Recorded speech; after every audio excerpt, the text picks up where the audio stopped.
그래서 5장 6절로 12절입니다.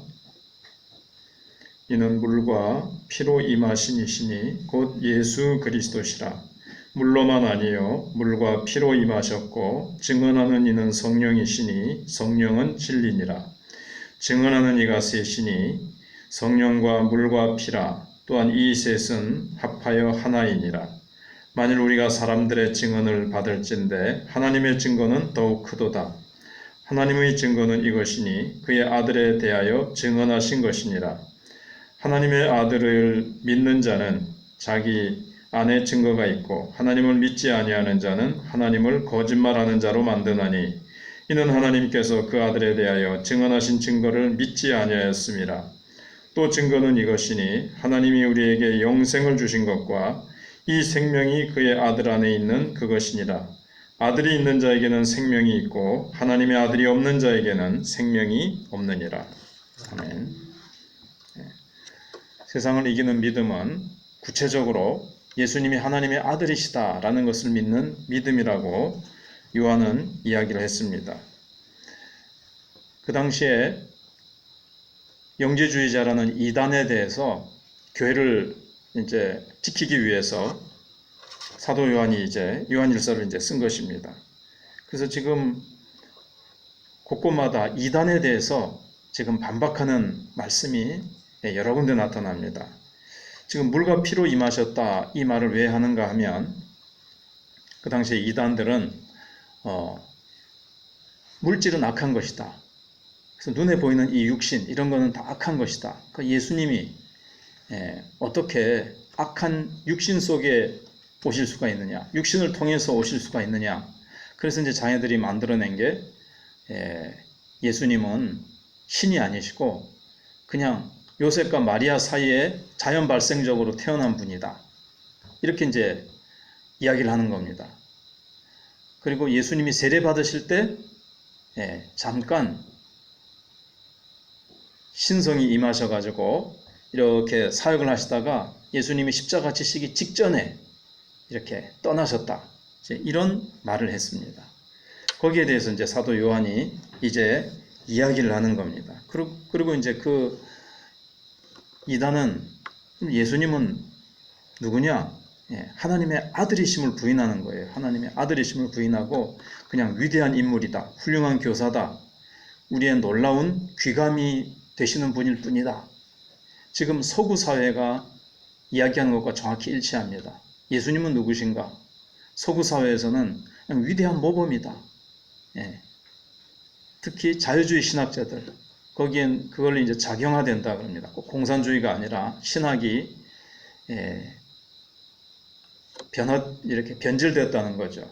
서구 신학자들은 거의가 다 그런 것은 아니지만 거의다가 이 자유주의 신학으로 넘어가서 작용화돼서 성경에 예수님의 부활이라든가 동정녀 탄생이라든가 뭐 홍해가 갈라지고 건넜다라든가 이런 인간의 이성으로 믿을 수 없는 것들은 다 빼버린 겁니다. 예수님은 누구시냐? 하나님의 아들이 아니시고 그냥 위대한 모범자일 뿐이다. 이제 이렇게 얘기를 합니다.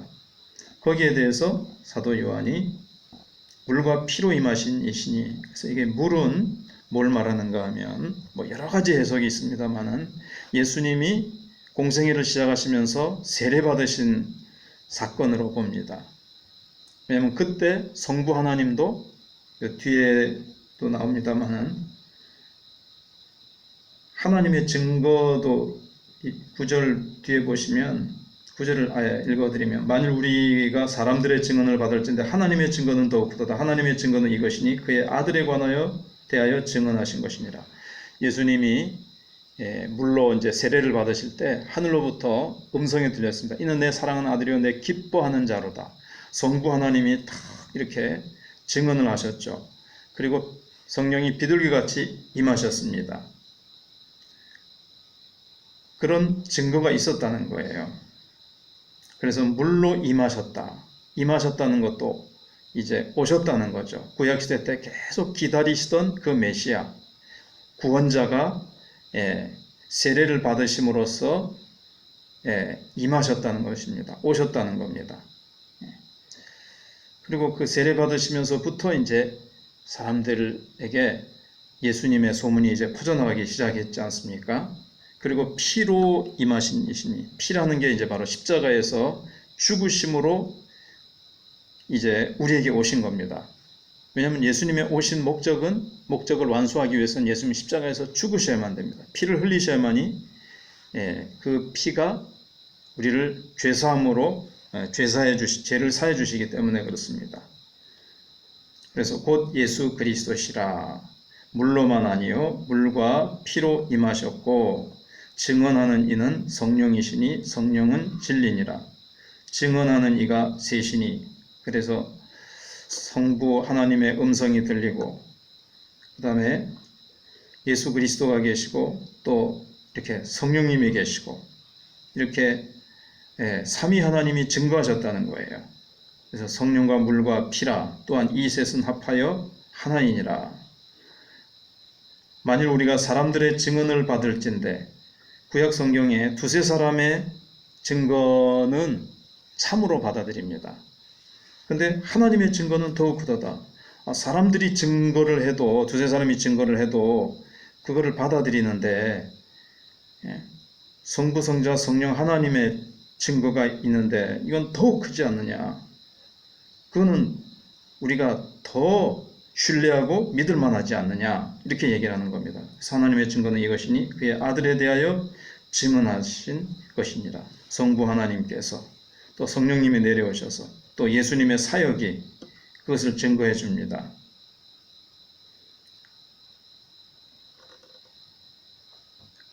그래서 하나님의 아들을 믿는 자는 자기 안에 증거가 있고, 특히 성령님께서 증거해 주시는 것을 얘기합니다. 하나님의 아들을 믿는 자는 자기 안에 증거가 있고. 사람들이 어떻게 예수님을 믿게 됩니까? 여러 가지 다른 증거보다도 바로 성령님께서 믿어지게 하시는 것,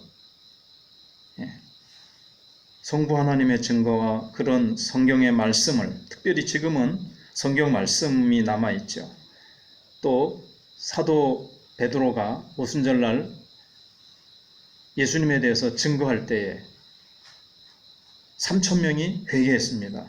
바로 성령께서 3,000명의 마음을 찔리게 하시고 그 말씀에 대하여 십자가에 죽으신 그분, 우리가 죽였구나. 그리고 구약 성경 말씀을 가지고 쭉 오시리라고 하신 그분이 이렇게 됐고, 무덤에서 썩지 아니하고 다시 소생하게 될 것을 시편 16편에 있는 말씀을 가지고 딱 증거할 때에 성령께서 그 말씀을 사용해서 믿게 하셨습니다. 이 증거가 제일 크다는 거죠. 오늘날도 어떻게 사람들이 주께로 돌아옵니까? 사도들이 증거해 남긴 이 말씀을 성령께서 사용하셔서 꼬꾸라지게 하시고 믿어지게 하신다는 거죠. 바로 자기 안에 증거가 있다는 것이 그것입니다. 그런데 하나님을 믿지 아니하는 자는 하나님을 거짓말하는 자로 만드는 겁니다. 성부, 성자, 성령 하나님의 이 증거를 믿지 않는 것은 하나님을 거짓말하는 자로 만드는 것이기 때문에 이는 하나님께서 그 아들에 대하여 증언하신 증거를 믿지 아니하였습니다. 하나님이 증언하신 증거, 이걸 믿지 않는 사람은 그 어떤 증거를 갖다 대도 믿지 않을 겁니다. 왜냐하면 하나님의 증거가 가장 권위 있고 가장 능력이 있기 때문에 그렇습니다. 그래서 11절에 증거는 이것이 하나님이 우리에게 영생을 주신 것과 이 생명이 그의 아들 안에 있는 것이니라. 바로 예수가 하나님의 아들이심을 믿는 믿음. 그럴 때 우리에게 영생을 주십니다. 영생을 주셔서 우리가 믿음을 가지게 되었고 이 믿음이 세상을 이기는 믿음이라는 것을 요한이 얘기하고 있습니다. 내일도 더 구체적으로 말씀드리겠지만 12절에 아들이 있는 자에게는 생명이 있고 하나님의 아들이 없는 자에게는 생명이 없느니라. 그래서 예수님이 하나님의 아들이시다. 그 신성을 받아들이는 자에게는 영원한 생명을 소유하게 되어지고 예수 그리스도가 하나님의 아들이심, 신성을 부인해버리는 자에게는 영생이 없습니다. 영생을 얻을 수가 없습니다. 그래서 예수 그리스도만이 하나님과 교통할 수 있는 유일한 길이고 다리고 그리고 영생을 얻을 수 있는 유일한 길입니다. 예수 그리스도를 부인하는 자는 어떤 종교를 가진다 할지라도, 어떤 다른 믿음을 가진다 할지라도 믿음의 대상이 더 중요하다는 말씀을 드렸습니다.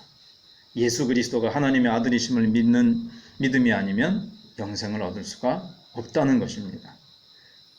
이렇게 사도 요한은 이단을 반박하고 교회 안에 있는 성도들에게는 구원의 확신을 심어주었습니다.